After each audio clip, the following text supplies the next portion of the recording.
morning, guys. Welcome finally to my what I eat in a day vlog video, whatever you want to call it. I'm finally doing it. I'm currently in my car because I just wrapped up an amazing leg day, and the first thing I eat, aside from my matcha lemonade that you guys saw me making this morning, sorry the lighting was so weird, it's just so early, but the first thing I actually eat is my pumpkin spice oatmeal bake. I just hit myself in the face with this. That you guys also saw me packing this morning. I put it in my gym bag and I have it immediately after my workout. So I thought I would just sit here and eat my first meal of the day with you guys because I am horrible at multitasking / eating and driving. So I'm just gonna eat it now. This is what it looks like. You saw me also drizzle a teaspoon of maple syrup in it. I think I look forward to this the moment I wake up. It's so good, so satisfying after a workout.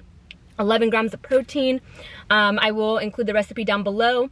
You can kind of follow my apple cinnamon bake recipe or like instructions, but use these ingredients for this finish. This is low FODMAP. Today is a low FODMAP what I eat in a day, if I haven't mentioned that already. I have been doing low FODMAP for the past month. I'm about to enter the testing phase where I test out different foods within the FODMAP categories. These are high FODMAP foods that can trigger IBS symptoms. I, Melissa Alatorre, have IBS, and it has been a struggle my entire life.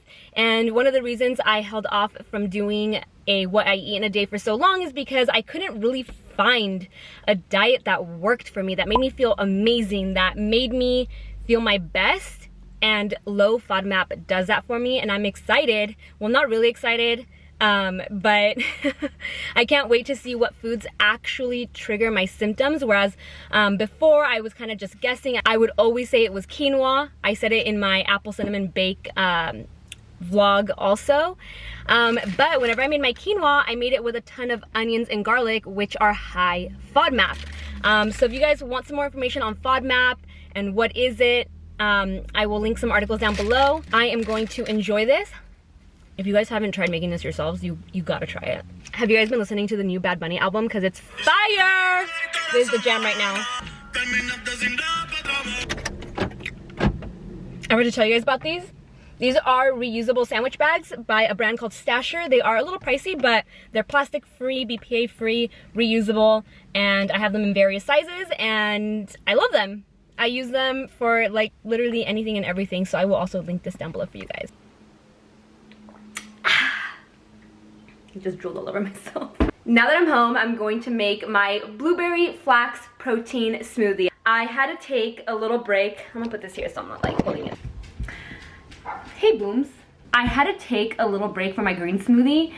Sometimes too much of a good thing is not a good thing, and I just got kind of sick of drinking it to the point where I wasn't finishing it. It was getting a little wasteful. I just didn't like it. I would buy the stuff to make it. It would go bad because I didn't want to drink it. So during this low FODMAP phase, I was like, you know what, let's just make a protein shake that you know you're gonna drink every day and you're not gonna get sick of. So this is what I ate all of February, FYI. I tend to create a like a meal plan for myself for the month and stick to it, so that way I'm not constantly having to track my macros. I know what my macros are for that month because I'm eating the same thing every day, aside from like weekend cheat days or cheat meals randomly when, you know, when I feel like I really need it. Let's grab this Vitamix. Where is it? So first up, what I'm gonna do is actually put this on a scale so that way it's consistent every time. First up, I'm gonna do ½ cup frozen blueberries. These are the ones I use. We get them at Costco. Hey Siri, what is 155 divided by 2? 155 divided by 5 is 31. Not by 5. 77.5 grams. 77, 78, that's good. 8 ounces water. This is flax powder. This measurement right here is 2 tablespoons. We got it at Starbucks, at a Starbucks Reserve in Washington. So 2 tablespoons ground flax seeds, 2 tablespoons PB Fit. This is essentially ground up peanuts. So think of it like peanut butter in a powder form, so it doesn't contain as much fat because peanut butter is very high in fat, and it got to be a little annoying. And then I saw this stuff and I love it. Kyle loves it also. It tastes just like peanut butter in your smoothie. It's also just a lot easier using a powder. So we're gonna do a serving of this, which is 16 grams, aka 2 tablespoons. Look at that. It smells good. I get asked about my protein powder a lot. I have yet to find a high quality vegan protein powder that tastes amazing and also doesn't contain a ton of heavy metals. A lot of vegan or plant-based proteins will test high for heavy metals, especially pea proteins.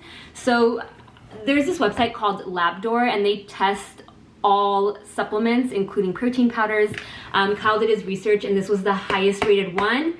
I absolutely love it. It doesn't taste like anything. It's not gritty. It literally mixes so well with everything. We have it in vanilla and chocolate, but it is a whey protein isolate. However, it is grass-fed and hormone-free, and I thrive on this protein. I've been drinking it for over a year now. We're just gonna add it to this protein shake. And if you use a scale, you'll notice that wouldn't be a video of mine if I didn't drop something. If you use a scale, you'll notice that the scooper that comes in protein canisters, I guess you could call this, in protein powders, is usually a lot more than an actual serving. One full scoop is 30 grams and a serving size is 24 grams, so just keep that in mind. I'm gonna do the 24 grams, not a full scoop. Even though green drink, as Kyle and I like to call it, our green smoothie, and myself are on a break, I still need my greens, and what better green to add to a smoothie that you still want to taste good than spinach. It has, hey bubs, you want spinach? It doesn't have a strong flavor. You can also use kale, but kale will be a little grittier and you'll definitely taste it a little more, but sometimes I'll do 50-50 kale spinach. Sometimes I do all kale, all spinach. Right now I only have spinach. So here, you want one? This guy eats everything. So for this, we're gonna do 40 grams of spinache.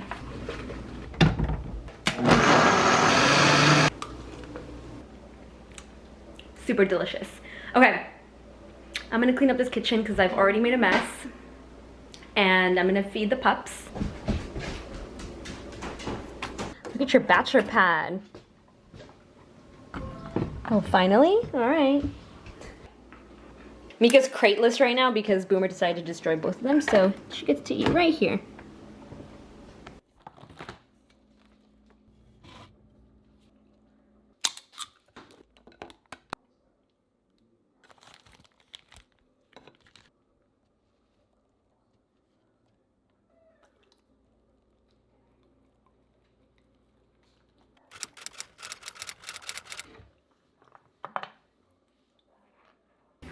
So I thought right now would be a good time to eat a little snack because I'm not starving, but I do feel a sense of hunger. I also realized that I've barely put a dent in my water.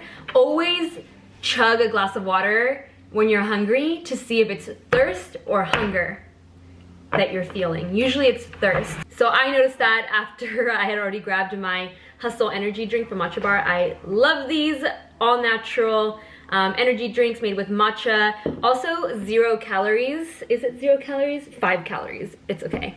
Close to 0. Something I have learned is that you can easily drink your calories with one drink. So another reason why I stopped doing the matcha lattes, it was just a lot of milk, a lot of calories, and you guys, if you can just track your macros for one day, just do it for one day, 1 week if you can, but even just one day, you will learn so much about your body and how you're consuming foods, what you're overdoing, what you're not having enough of. And anytime I enter in a latte, I'm like, oh my God, you don't need to drink that during the week.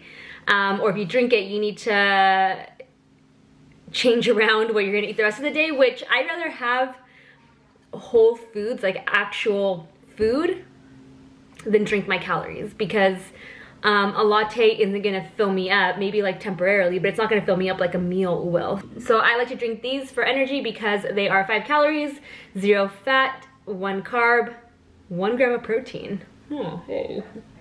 But yeah, just wanted to give you guys that info, and now I'm gonna deep clean this kitchen before I show you guys my dinner or my lunch, because I made a disaster this morning, and the stove, you guys.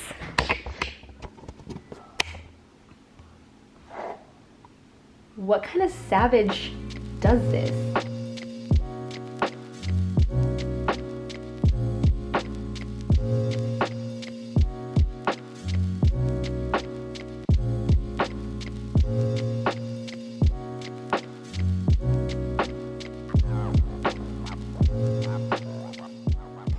We have a FODMAP emergency, guys. While I was cleaning the measuring spoons, I was like, oh, they still smell like the garlic oil. Last night, I completely ran out of my garlic flavored olive oil, an essential in the low FODMAP diet, because garlic, along with onions and gluten, are like the #1 offenders of digestive issues. So I'm gonna run to Trader Joe's real quick. And I'm back. I'm gonna put together my loaded chia pudding. I did already pre-make the chia pudding itself, because you do have to let it sit in the fridge for a bit. If not, the chias won't be nice and squishy. They'll be kind of crunchy. In here, we have reduced fat coconut milk, the one from the can. I get mine from Trader Joe's. 2 tablespoons chia seeds, a 1/4 teaspoon cinnamon powder, and a few drops of this stevia vanilla extract mix that I get from Whole Foods. I'm gonna pour this into a bowl because, like I said, it's fully loaded. I love crunchy stuff. Chips, they are my downfall in life. I love chips. If I could have a bag a day, I would, but I can't. I needed something crunchy to satisfy that craving, and I picked this up also from Trader Joe's. You guys will notice a lot of my stuff comes from Trader Joe's. I just love that grocery store. A lot of stuff already comes prepped. It's really easy and quick, and it's just what I'm used to. And this is their gluten-free granola, and it's a loaded fruit and nut, and this satisfies the crunchiness, the need for crunchiness, 100%. Again, food scale, really convenient. I'll link it down below. I got this one off Amazon. It's so much easier than trying to find my measuring cup, and then if you scoop 1/3 of a cup, it's not gonna equal the 30 grams. It won't be exact. So this way I know I'm being exact. So I'm gonna add 30 grams into my chia pudding. And I already pre-cut my papaya, because cutting papaya can be a little tedious, take a little extra time. So there's certain items that I do meal prep, as you guys have noticed, and there's certain items that I make day of. Boomer really likes papaya also.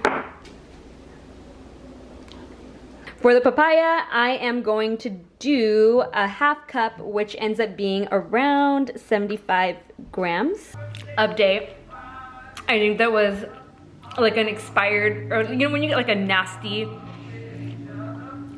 almond, I think there was a nasty one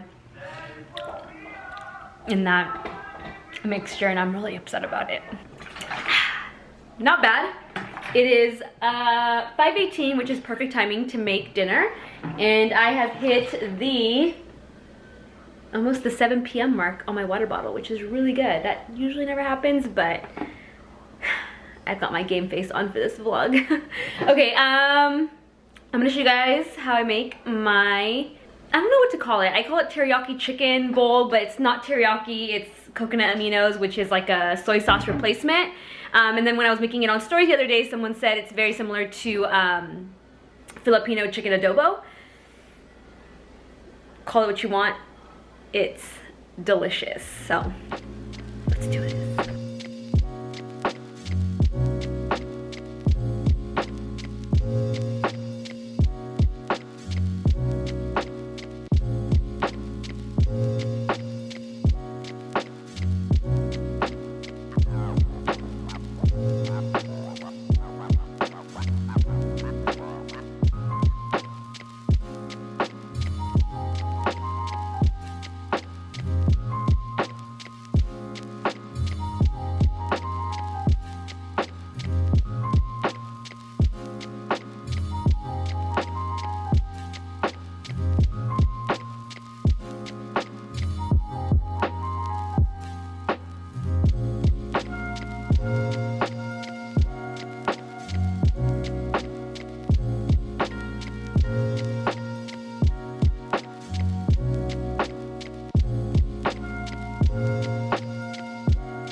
comes out better every time. And there we go. So good. Seriously, my favorite meal right now. Low FODMAP. Everything in today's video was low FODMAP. Great to try out if you have IBS or any other digestive disorders. It'll help soothe them. Again, this is an elimination process, so I've been eating this for the past month in preparation to reincorporate high FODMAP foods by category to see what triggers my symptoms. I will also vlog that for you guys. It should be very interesting. But right now, I'm just really enjoying feeling amazing. No bloating. My stomach has been flatter than ever. These are like higher macros for me. They're not that high, but I've been focusing on gaining muscle this fall/winter. So I think in this next month, I'm probably gonna try and cut and lean out a little bit more so that my muscles show more versus being coated in a little bit of fluff, which is okay. But I do want to start prepping for the hot summer days ahead. So I have to take a bite before I leave you guys with my final note because it's just so good. A little reminder that not one diet fits everyone. Everybody's different. This is what works for me. These are the macros that work for me. Everybody's macros are different, so don't try and copy mine and think that you're gonna see results.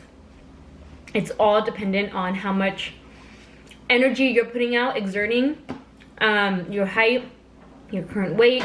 There's a lot of things that go into it, so look into macros, look into low FODMAP if you have digestive disorders, and find what works for you. But I hope that this was helpful in guiding you in whatever diet it is you choose to follow. That's my final note.